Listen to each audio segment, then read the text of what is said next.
Hai, selamat pagi semuanya. Akhirnya kita coba kelas online ini. Mudah-mudahan materi hari ini bisa tersampaikan ya. Dan hari ini kita akan belajar fotografi aplikatif dengan materi zone system. So, mudah-mudahan kalian bisa menangkap materi ini ya, karena sedikit lebih susah dibandingkan yang kalian pelajari waktu semester kemarin. Untuk awal-awal mungkin kalian harus mengecek dulu atau buka-buka catatan dulu, terutama tentang trilogi fotografi, yaitu speed, aperture, dan ISO. Kenapa? Karena biar bagaimanapun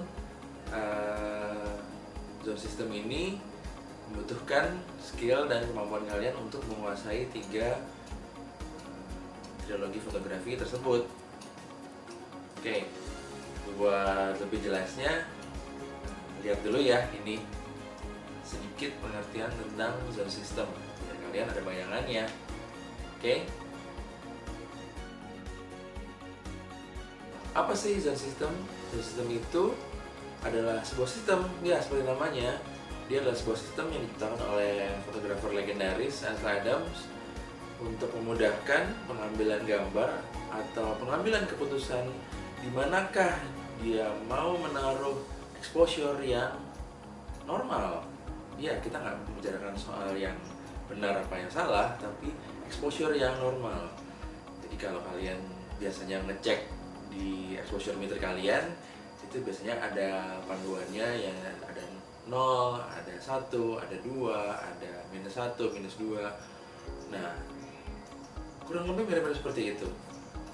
Kalau kalian lihat nanti di gambar ini, itu ada barisan zona-zona dari mulai zona 0 sampai zona 10. Kalau kalian perhatikan di tengah itu zona 5 terlihat lebih besar dibandingkan yang lain. Kenapa sih zona 5 itu terlihat lebih besar? Karena kalau dilihat, itulah dimana kita menaruh exposure yang kita inginkan. So, Ansel Adams dulu membuat acuan zona 5 yang diinginkan itu pasti dia taruh di area yang dia mau ukur. Contohnya, misalkan dia mau memotret pemandangan, maka dia akan memilih, oh saya mau menaruh zona 5 di langit. Atau misalkan dia mau memotret pegunungan, saya mau naruh zona 5-nya ada di barisan pegunungan tersebut. Terus gimana nasibnya kalau area-area lain itu tidak punya exposure yang sama zona 5-nya? Ya, seperti yang kita sudah pernah pelajari di kelas dulu, bahwa ada yang namanya ketinggalan 1 stop, ketinggalan 2 stop, atau kelebihan stop, kelebihan 3 stop, and so on. Oke, untuk memudahkan penguasaan zone system ini, ada baiknya kalian juga menguasai 3 skala yang bisa dipergunakan di dalam zona system tersebut. Ada skala pertama yaitu full range. Full range itu from black to white, jadi dari shadow yang paling gelap sampai highlight yang paling terang. Itu kita menggunakan seluruh zonanya, jadi dari 0, 1, 2, 3 sampai ke zona 10. Kemudian ada namanya dynamic range. Ini yang sering dibicarakan sama fotografer kalau sedang bertanya soal kamera, yaitu zona 1 dan zona 9. Jadi itulah dimana zona-zona yang masih menyediakan detail baik di area shadow maupun di area highlight. Kemudian yang terakhir adalah textural range. Itu jauh lebih sempit dibandingkan yang dynamic range. Kenapa? Karena biasanya kalau di textural range dia tidak hanya membutuhkan detail, tapi juga harus mengeluarkan texture. Jadi yang dipakai hanya zona 2 hingga zona 8. kalian lihat di handout material saya ada contoh 3 foto yang bisa kalian pelajari. Kebetulan ini scene-nya serupa tapi tak sama, karena sudah pasti ketiga foto tersebut memiliki metering yang berbeda. Kenapa? Kalau kalian lihat di foto pertama itu zona 5-nya ditaruh di langit, karena kita bisa lihat akibat kita menaruh zona 5 di langit, maka objek-objek lain yang tidak seterang langit maka akan menjadi turun di zona yang mungkin zona 3 atau zona 2, ketinggalannya bisa 2-3 stop.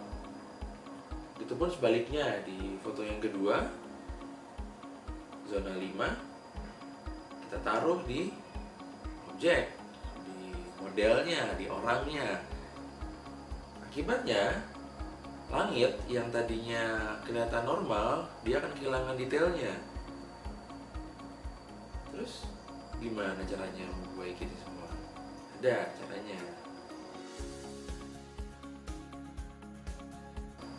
Solusinya seperti ini.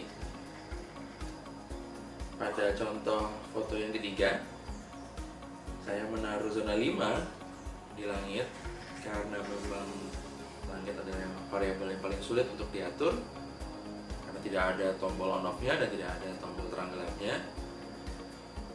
Lalu, dan kalian bisa lihat juga di contoh ada metering yang sudah saya berikan sebagai sampel, speednya 160, aperture 8, dan ISO 100. Kemudian ada objek atau area-area lain yang tidak seterang langit, maka saya berikan flash. Ya, saya tambahkan flash supaya mereka bisa mengejar ketinggalan atau utangan dari stop yang terlampau jauh dibandingkan si langit. Jadi kalau misalkan tadi objek manusianya ketinggalan 2 stop, sekarang kurang lebih dia berada di zona yang sama dengan si langit. Seperti yang kalian lihat, detail dan keterangannya pun juga menyerupai si langit, sedangkan dalam posisi yang sama area langit pun juga masih memperlihatkan detail yang baik. Itulah kenapa alasan kalian harus menguasai sound system. Jadi tidak ada alasan lagi, Pak gimana kalau misalkan backlight, Pak gimana kalau misalkan objek yang kita mau foto jauh lebih terang daripada alam sekitarnya, ataupun sebaliknya. Ini adalah salah satu penerapan sound system yang brilian dari Ansel Adams. So, gimana guys? Sudah kebayang kira-kira penggunaan sound system ini? Sekarang saatnya kalian untuk membuat tugas. Buat 3 foto seperti 3 contoh yang sudah saya berikan tadi. Bedakan zonanya antara berdua area. Kemudian foto yang pertama cari yang mungkin lebih terang atau area eksternal outdoornya. Kemudian untuk contoh yang kedua itu zona 5-nya ditaruh di objeknya yang kebetulan mungkin di posisi indoor atau lebih gelap. Kemudian di foto ketiganya carilah solusi gimana supaya dua area tersebut memiliki zona yang sama, yaitu zona 5. Mudah-mudahan kalian tidak mengalami kesulitan ya, tapi kalau misalkan susah boleh kita diskusi, kita chat, kita ngobrol-ngobrol supaya kalian juga bisa kebayang untuk bisa mengerjakan tugas sound system ini. Oke, kalau misalkan sudah nanti kita lanjut lagi di sesi berikutnya supaya nggak bingung, baca-baca terus ya materi handout yang sudah saya berikan. Terus jangan lupa bahwa saya memang ada untuk ditanya-tanya. Oke, see you guys later and goodbye for now.